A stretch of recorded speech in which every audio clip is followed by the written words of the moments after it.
All right, Trenton, the time has finally come. As you can see on the bar top, it's Japanese Whiskey Show. I've been asked A lot. hundreds, literally hundreds of times, because folks see my stuff over there on the shelf, some Japanese whiskey, and I've kind of put it off and put it off simply because it's a difficult subject. I'm not extremely educated in Japanese whiskey. I'm not extremely educated about anything, to tell you the truth. Drywall.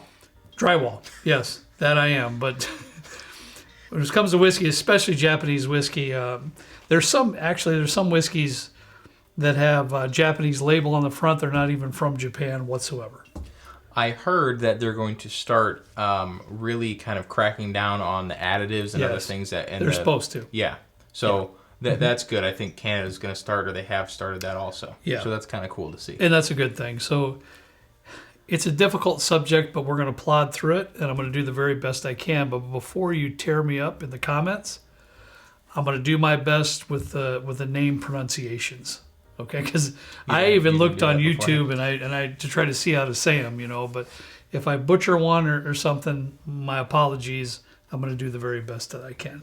Well, okay, before we start, wasn't there a guy who was like, he was going to comment every day until you did a Japanese whiskey show? He probably gave up because I haven't heard from him in a while. I know. So if you're still a subscriber, if you're still watching, yes, today's your lucky day. This is your day. This is your day.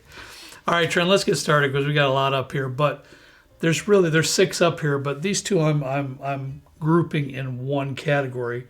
And if you want to dip your toe into Japanese whiskey, then these are the 2 options here. Both of these are about $35. This Toki Suntory whiskey here is 86 proof, and the Hawaii is 90 proof. Kent really likes this one. I got this one because a lot of cocktails that call for a Japanese whiskey ask for the Toki Suntory. So I think it's used quite a bit in cocktails, but also in my reading a little bit on this one. This one's also made for cocktails with that little bit of an elevated proof point, in case you want a little bit more proof. So really quickly, let's get through these. It's all blends. There's this one here has a majority of corn whiskey and a little bit of a light malt whiskey. Okay. All right, in this one. So it's not it's similar basically to a $20 bourbon you get off the shelf here. Okay. Roughly. There's not a ton there, but I'm very curious to see, because it's been a while since you've tasted anything of the Japanese whiskey collection over here, right? It's yeah, honestly, like you had the Hibiki 21 and the 17 sure. and a couple others, and I honestly don't have much experience. I do have the Yamazaki 12. I do have the Hakushu 12. I'll get into those a little bit more when we kind of swing around to it. All right. But for me, because you're probably a little bit more experienced in this realm, and the folks who maybe haven't had Japanese whiskey, what can you say like that you might expect? Because like for bourbon, you expect like a sweet thing. What do you expect? There's not a whole lot of sweet profiles in Japanese whiskey, in my personal opinion. You're going to get a bit of malty notes, some green tea notes, some herbal notes, maybe a little bit of nutty notes, like an almond note, some cardamom probably. There's a completely different flavor profile going on with Japanese whiskey than there is with typically bourbon that you might drink, for sure. And even Scotch. Scotch has that real lovely, velvety, biscuity, malty note. There is a little bit of that in here, but not a whole lot. Usually, I will say I'm not a huge fan of a lower proof thing, because usually the flavor doesn't carry along with the proof. This is like oily. My mouth's watering a bit. It's nice and citrusy. Yeah. It's light. It's a lower proof. I was just going to say that. There's some lemon peel in there. It's pretty nice. Lemon peel is a good way to say it. This is good. This is what, like $35? $35. Yeah. And these two here, if you want to get started, if you want to try, you don't want to spend $100 on something when you're just going to give it a shot, give it a try. So these two, $35, not going to break the bank. Let's move over real quickly then to this one, Trenton. This is pronounced Awie. I should have just left it to go to begin with. Anytime you're not sure. Hawaii.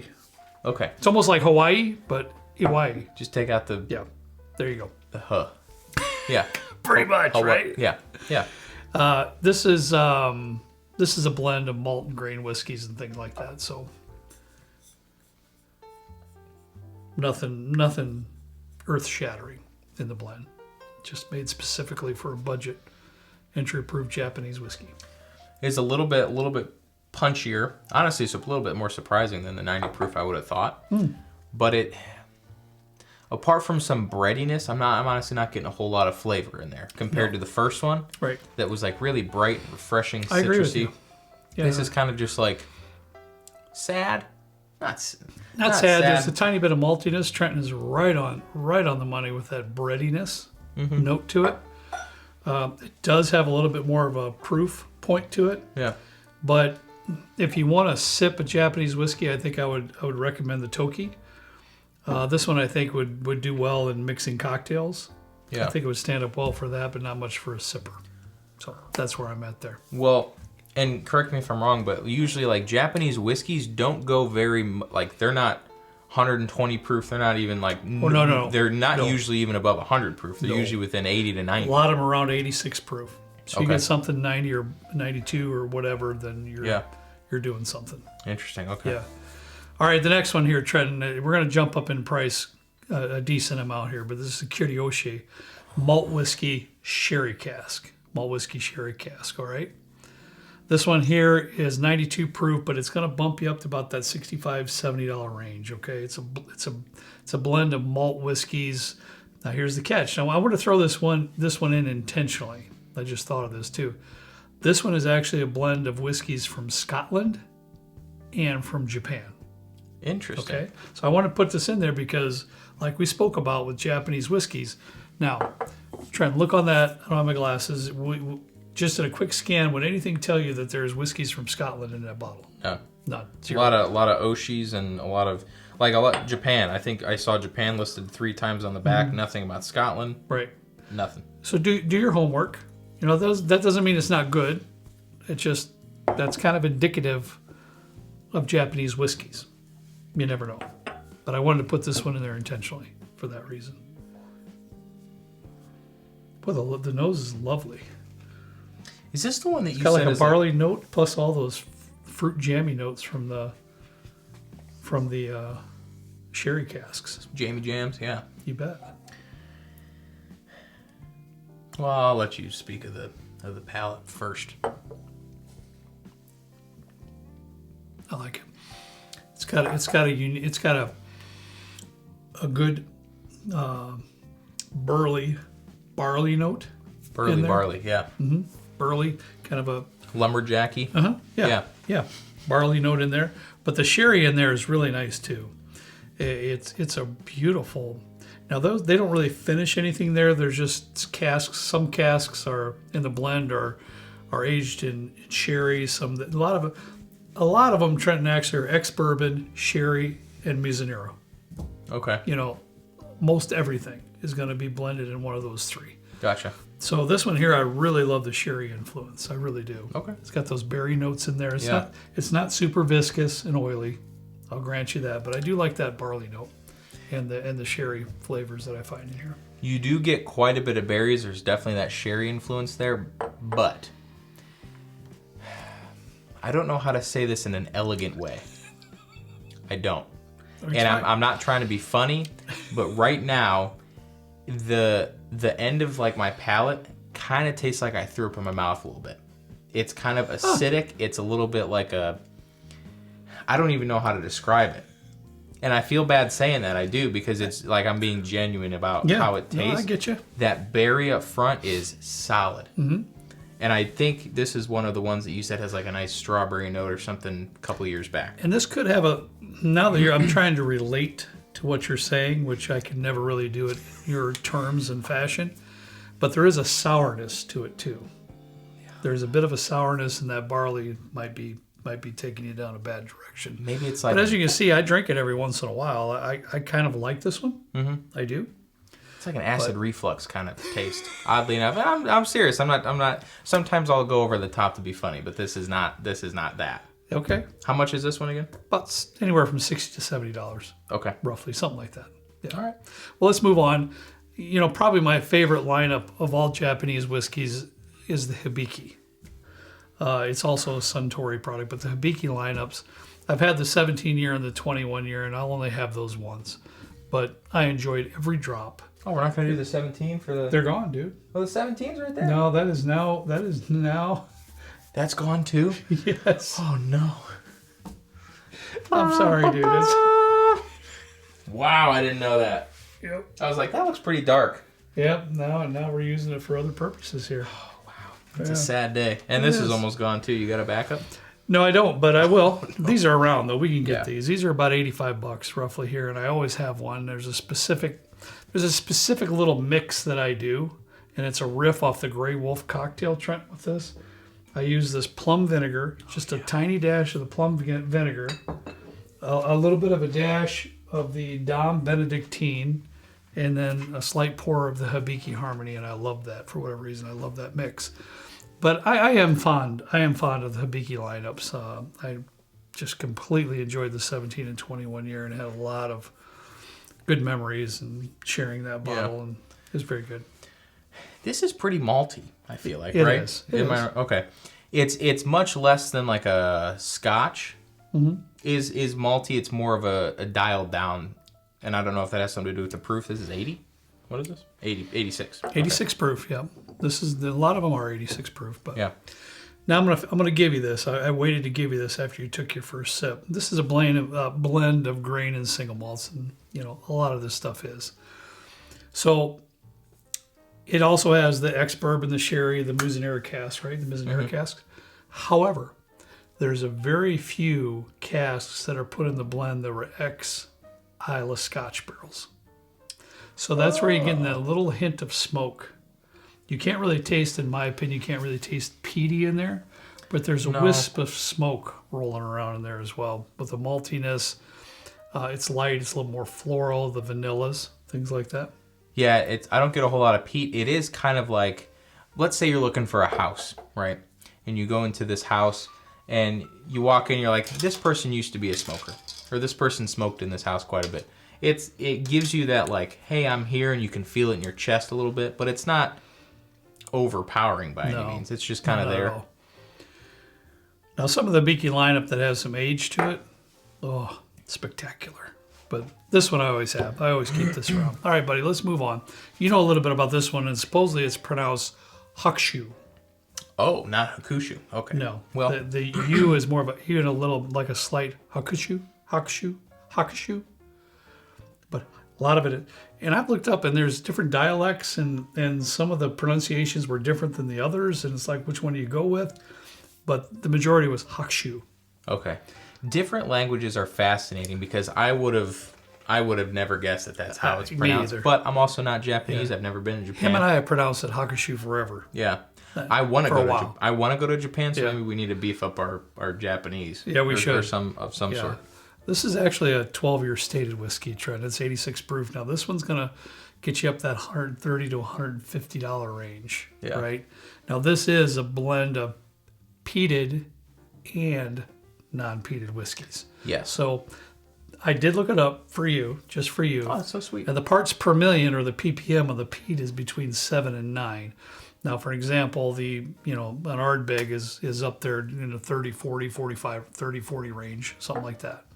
So this one's very low, but it's still peated. It is peated. Dude, I was watching Modern Marvels. Okay. Right. And I do that sometimes when I want to fall asleep because it's boring enough that I get tired watching it. These people are like cutting up a field, and there's these like 2-foot long bricks, and I guess that was peat. It was wild. I would have thought it was like, I have a pond in my yard, and there's this like green moss growing over the top. I would have thought that the peat would have looked like that, but it's like mud. If you want an interesting story, we don't have time to go into it on this video. Just look up peat, origins of peat, and what it's used for. It'll blow your mind. It's not only used to dry out the barley and stuff, and that's where you get the peat flavor, the smokiness, in a particular whiskey. But it was used for a whole bunch of different things. Really, really, really interesting stuff. I like this, Trent, and I know you don't as much. I think you gave me that bottle, or you bought me the bottle, I did. or something I got like it. that. I appreciate that, because I always got it in Chicago. When I'd go over to his house, I would snag me a little pour of it because I like it. I should have just given that to you because I do have the same one. It's probably half gone, and he's the only one that's ever really had it. I think it's okay. It's not something that I would buy again. It's also not something that I would order at a bar or willingly purchase. I know it sounds weird, but it's a little bit briny and seaweed type, with the addition of the peat giving it depth. Maybe a little bit of a light green tea note in there too. I could see that green tea note. I mean, it's kind of overpowered for me by that peat, but it's in there. And really, let me tell you truthfully, Trent does like peat, so that's okay.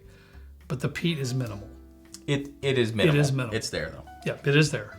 No question about it. All right, let's go over here to one of the Mag Daddies. This is a Yamazaki. Now, Yamazaki is widely sought after, and mainly because, the Yamazaki 18-year-old won like bazillion awards. I've never even tasted the Yamazaki 18-year. Well, okay. I'd like to have it at some point in time, but I'm not going to spend $1,500, $1,800 for it like you see it online or whatever it is. I'm not sure, but if you are, because they also make a Hakushu 18. If you happen to find one or the other for around MSRP, please let us know, because I'm sure would love to try it. I'd be interested to try it, but this is something that he could put on a shelf, and he's shared this with pretty much everybody that's ever come down here. Oh, without question. And it's cool to try it. So, but this 12-year here, and you can tell I'm down to the bare bones on this one. Harry had this not that long ago, and I think it was about 100 a quarter, something like that, between 100 and 100 a quarter at B's Liquor when he had it. I don't think he has it anymore. I'm not sure. Have you seen it? No. He had about 5 or 6 bottles. I should have grabbed one. He asked me, and I said, no, I have one, but I didn't realize how low I was. But I'll just regardless, give you mine. Very good. I'm up for that. So this one here, for the price range, if you look online, it's $200 to $300. But if you get it MSRP, you should get it around for 100 a quarter, right?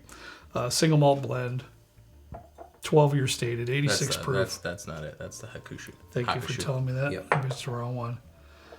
This stuff here, Trenton, was aged primarily in ex-bourbon casks, just so you know. So this one varies a little bit away from... They might have minimal casks because of the Mizunero or the sherry or whatever, but it's primarily ex-bourbon casks from Yamazaki. Okay. Should I go? Mm-hmm.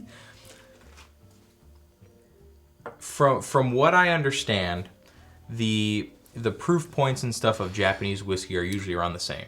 I wish that I could really find nice profiles in there.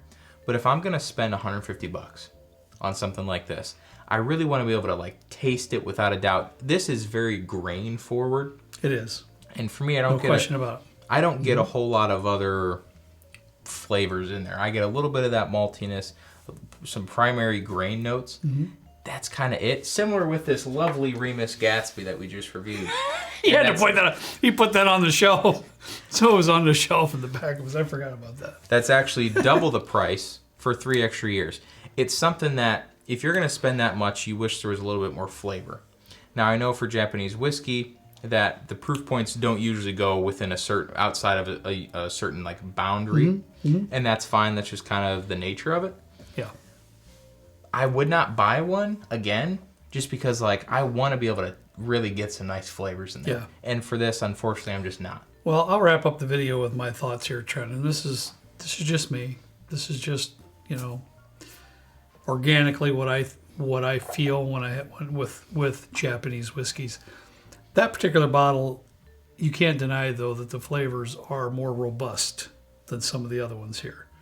I mean, I don't know, dude. It is.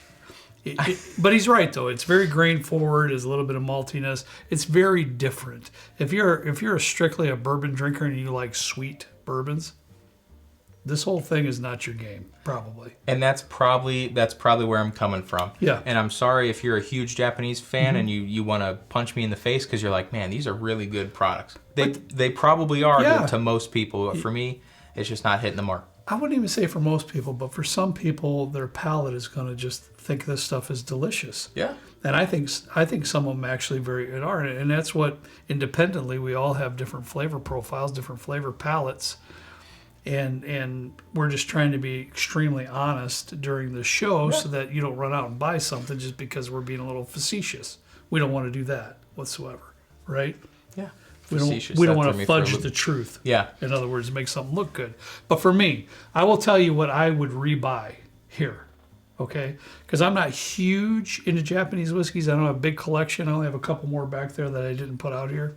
One because it's discontinued. There's another one I don't even like at all. Ow. So Harry made me buy it and I don't like it. Which one? The one with the blue label. I don't know yeah. what it is. And there's one over there that I really do like. It's a Komitakake.